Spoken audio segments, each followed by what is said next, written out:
Mi nombre es Marcelo Pereira Machín y a continuación les explicaré cómo medir la altura del tapiz de un potrero. Existen diferentes mecanismos simples de medir la altura del pasto.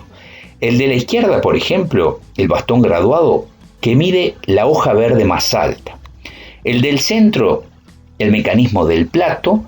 Y finalmente, la regla, que es el que utilizaremos nosotros, que tiene algunas ventajas sobre los dos anteriores cuando los tapices son cortos y existe microrrelieve. La regla que utilizaremos tiene diferentes colores. Entre los 6 centímetros y los 11-12 centímetros aproximadamente, el color es verde y es donde el ganado gana estado.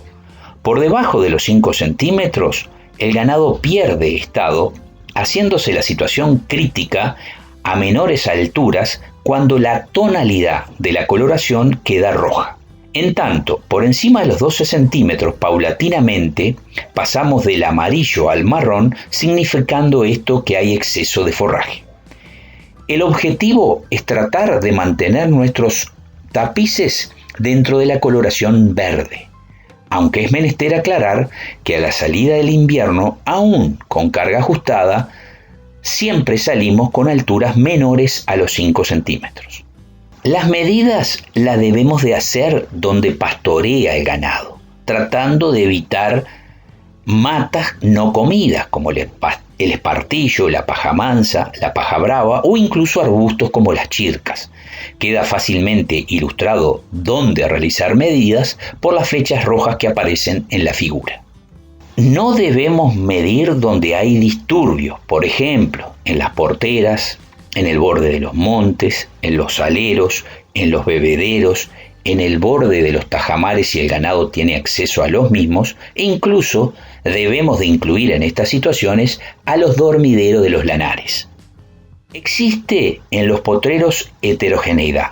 En esta figura se manifiesta en la existencia de diferentes tipos de suelos. Por otra parte, en los mismos hay diferentes posiciones topográficas, es decir, bajos, laderas y partes altas. Todo esto se manifiesta en la existencia de diferentes comunidades vegetales. En la foto vemos claramente 4 diferentes comunidades vegetales, cada una de ellas con sus especies indicadoras. Para medir utilizaremos la regla mencionada anteriormente. En este ejemplo presentamos un potrero de 100 hectáreas de basalto con 4 diferentes comunidades vegetales. Se sugiere la realización de al menos 30 medidas, hechas en proporción del tamaño de las comunidades. En este ejemplo, la comunidad dominante, ilustrada por el color azul brillante, abarca el 60% del potrero.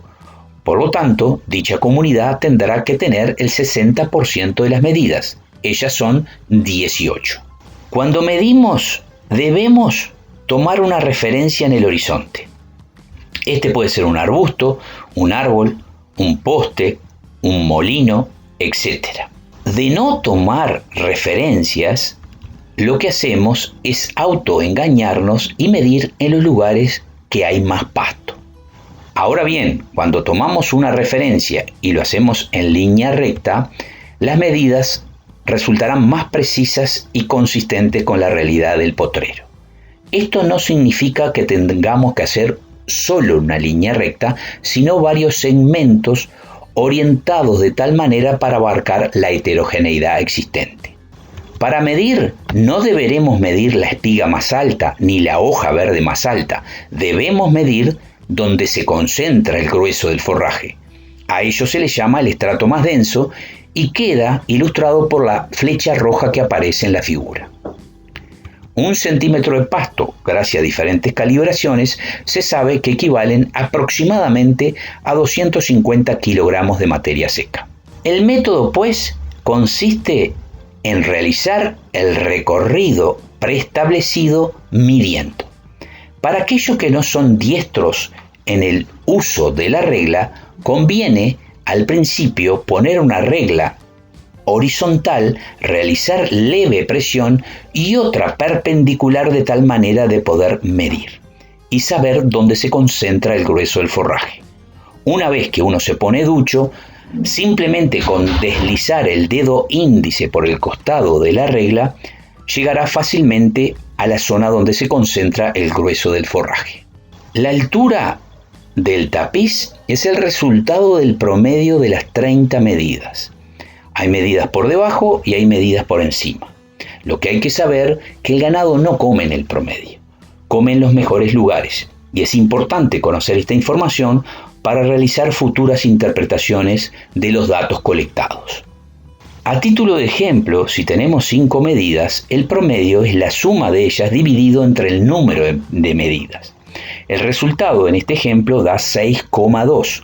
Ese valor no existe dentro de las medidas, por eso se dice que el promedio es una descripción de la población y no una descripción individual.